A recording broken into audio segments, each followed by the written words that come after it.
तो नमस्कार, स्वागत है एक बार फिर से आप सभी का प्यारा उत्तराखंड में। आपको बता दें कि चार धाम यात्रा को लेकर बहुत बड़ा अपडेट इस समय सामने आया है। आपको बता दें कि श्रद्धालुओं का पहला जत्था रवाना आज होगा चार धाम यात्रा के लिए। जैसे कि आप सभी को पता है कि 30 अप्रैल को जो गंगोत्री और यमुनोत्री धाम है उनके कपाट खुलेंगे और इसी के साथ चार धाम यात्रा शुरू हो जाएगी। यानी कि कल से बुधवार से चार धाम यात्रा का आगाज हो जाएगा। 2 मई को बाबा केदारनाथ धाम के कपाट खुलेंगे और 4 मई को बद्रीनाथ धाम के कपाट खुलेंगे और चार धाम यात्रा अपने चरम पर फिर से पहुंच जाएगी।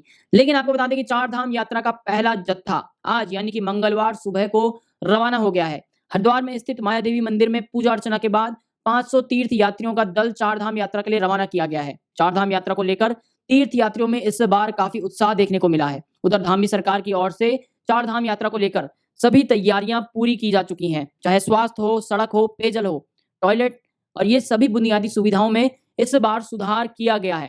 चार धाम रूट पर आपको बता दें कि उत्तराखंड के मैदानी इलाकों से डॉक्टरों की विशेष तौर से तैनाती की गई है। इसके अलावा पर्वतीय रूटों पर अतिरिक्त पुलिस फोर्स को भी भेजा गया है। सरकार की ओर से ट्रैफिक मैनेजमेंट के लिए विशेष इंतजाम भी इस बार किए गए हैं। यात्रा रूट पर तीर्थ यात्रियों की भीड़ बढ़ने पर ट्रैफिक को डाइवर्ट किया जाएगा। ऑनलाइन के बाद आपको बता दें कि चार धाम के लिए अब ऑफलाइन रजिस्ट्रेशन भी कल से शुरू हो चुका है। आपको बता दें कि केदारनाथ धाम के कपाट 2 मई को खुलेंगे, जबकि बद्रीनाथ धाम के कपाट 4 मई को खुलेंगे। अब ऑनलाइन रजिस्ट्रेशन की बात करें तो इस बार रिकॉर्ड 20 लाख से ज्यादा, पिछले एक महीने में 20 लाख से ज्यादा ऑनलाइन रजिस्ट्रेशन चार धाम के लिए हो चुके हैं, जिसमें केदारनाथ धाम के लिए सबसे ज्यादा 6.5 लाख रजिस्ट्रेशन हुए हैं। उसके बाद 6 लाख रजिस्ट्रेशन बद्रीनाथ धाम के लिए, 3.5 लाख रजिस्ट्रेशन गंगोत्री धाम के लिए और 3.25 लाख रजिस्ट्रेशन यमुनोत्री धाम के लिए हुए हैं ऑनलाइन। अब बात करें ऑफलाइन की तो 60% रजिस्ट्रेशन ऑनलाइन किए गए हैं, लेकिन ऑफलाइन रजिस्ट्रेशन की बात करें तो 40% रजिस्ट्रेशन जो है वो ऑफलाइन किए जाएंगे। तो लगभग मान सकते हैं कि इस पिछले बार जो 48 लाख श्रद्धालु चार धाम यात्रा की दर्शन के लिए आए थे, इस बार वो रिकॉर्ड टूटने में 2 से ढाई महीने ही लगेंगे।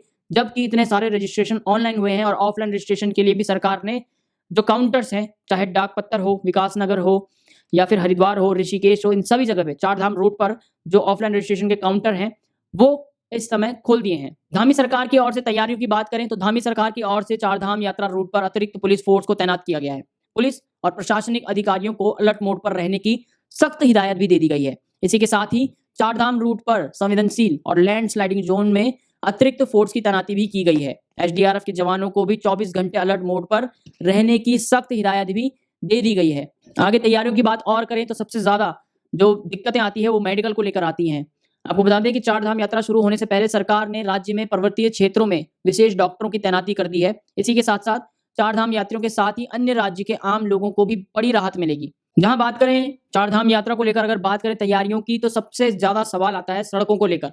सड़कें कितनी दुरुस्त है? तो आपको बता दें कि चार धाम यात्रा मार्ग की सड़कों पर चल रहे निर्माण कार्य करीब करीब पूरे हो चुके हैं। यानी कि 95% जो कार्य हैं, जो सड़क निर्माण के कार्य हैं चार धाम रूट पर, वो 95% पूरे हो चुके हैं। और यात्रा को सुगम और सुरक्षित बनाने के लिए इस बार हर संभव प्रयास किए गए हैं। खासकर NHIDCL, लोक निर्माण विभाग, ये सभी जो एजेंसियां हैं, इनके द्वारा किए जा रहे काम जो हैं वो करीब करीब पूरे हो गए हैं। लेकिन BRO की ओर से किया जा रहा कुछ काम अभी बाकी है। तो ये सब चार धाम यात्रा को लेकर बड़ा अपडेट। आपको बता दें कि आज जो पहला जत्था है श्रद्धालुओं का, जब कल गंगोत्री और यमुनोत्री के कपाट खुलेंगे, गंगोत्री धाम और यमुनोत्री धाम के कपाट खुलेंगे, उसके लिए आज पहला जत्था 500 श्रद्धालुओं का हरिद्वार से रवाना हो चुका है। और चार धाम यात्रा इस बार पिछली बार से ज्यादा रिकॉर्ड, जो श्रद्धालु हैं वो इस बार पिछली बार से भी ज्यादा रिकॉर्ड तोड़ने की उम्मीद इस बार उत्तराखंड सरकार लगा रही है। और जो व्यवस्थाएं इस बार चार धाम यात्रा को लेकर की गई है, चाहे सुरक्षा को लेकर हो, सड़क को लेकर हो, या फिर SDRF की टीम जो हमेशा तैनात रहती है, मेडिकल को लेकर के हो, इन सभी को लेकर जो उत्तराखंड सरकार है, धामी सरकार है, इस बार काफी सख्त एक्शन मोड पर नजर आ रही है।